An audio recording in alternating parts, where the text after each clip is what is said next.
ganda ng pelikula. Sobrang excited akong mapanood nyo. Thank you for taking the time to come here, gumastos ng ticket. Sobrang laking bagay po para sa aming lahat. So, thank you guys! And looking forward to seeing you more often sa mga susunod na ganap.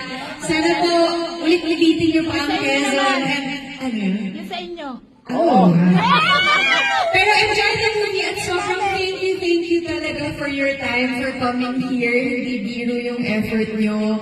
Sa lahat ng mga Instagram pictures, edit, tag, tweet, sobrang halaga. Thank you so much. Parte na kayo ng Quezon. Katulad na nagiging pagkakartihan. So, thank you guys and enjoy the movie. Maraming salamat po. We love you. Thank you.